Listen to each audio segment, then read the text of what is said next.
તો આજે સેન્સેક્સની એક્સપાયરી હતી ને આજના દિવસે બજાર આપણને થોડાક મિશ્ર થતા દેખાયા છે। જુઓ આજના દિવસે ખાસ કરીને નિફ્ટીની અંદર તમને થોડુંક દબાણ આવતું જોવા મળ્યું।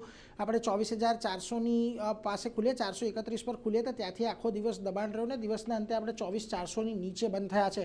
સેન્સેક્સમાં આજે દિવસ દરમિયાન આપણને ખાસ કરીને ઘટાડો જોવા મળ્યો, પરંતુ જે સીએસનું સેશન થયું ત્યારબાદ થોડીક તેજી આવી અને દિવસના અંતે લગભગ આપણને 100 પોઈન્ટ જેટલો વધીને બંધ થતો દેખાયો। બીજી તરફ તમને નિફ્ટી બેંકની અંદર આજના દિવસે સતત દબાણ રહ્યું છે, લગભગ 0.5% ઘટાડો આજે ત્યાં આવ્યો। મિડ કેપ અને સ્મોલ કેપની વાત કરી લઈએ તો આજે છેલ્લા આપણને થોડી ઘણી ખરીદદારી નીચલા સ્તરેથી આવતી જોવા મળી છે। આમ તો આખું દિવસ દરમિયાન અહીંયા દબાણ જોવા મળ્યું હતું, પરંતુ રિકવરી પણ આવીને છેલ્લે ક્લોઝિંગ છે બંનેનું આપણને ગ્રીન ઝોનની અંદર થતું દેખાયું છે।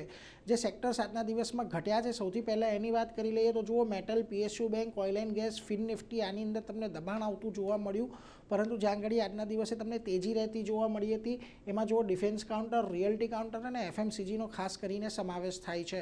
નિફ્ટીના ફ્રન્ટ પરથી આજે જ્યાં ઘડી દબાણ આવ્યું ત્યાં ઘડી આદિત્ય બિરલા ગ્રુપના ઘણા બધા સ્ટોક્સ હતા। જુઓ હિન્ડાલ્કો, અલ્ટ્રાટેક, ગ્રાસિમ ત્રણેયની અંદર આજે દબાણ હતું। ઇવન આઈસીઆઈસીઆઈ બેંક થોડોક ઘટીને આજે બંધ થતો જોવા મળ્યો છે, જ્યારે આપણને આજના દિવસે જ્યાં તેજી આવતી જોવા મળી નિફ્ટીમાં જો ટાટા કન્ઝ્યુમર, ટાટા મોટર્સ, સીવી, ઇટર્નલ અને એચયુએલનો સમાવેશ અહીંયાથી થાય છે।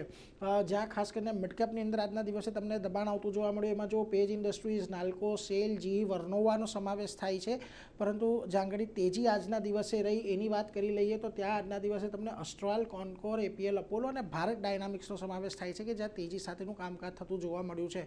હવે જો આજના દિવસે ફરી પાછો સીએસના સેશનમાં એક્સપાયરી હતી સેન્સેક્સની અને એને લઈને 78,000ના કોલની અંદર ખાસા એવા ઉતાર ચઢાવ જોવા મળ્યા છે, પરંતુ જે ક્લોઝિંગ ભાવ છે એની અંદર કોઈ બહુ વધારે મોટા તફાવત જે શરૂઆતમાં જોવા મળ્યા હતા એવા નથી જોવા મળ્યા।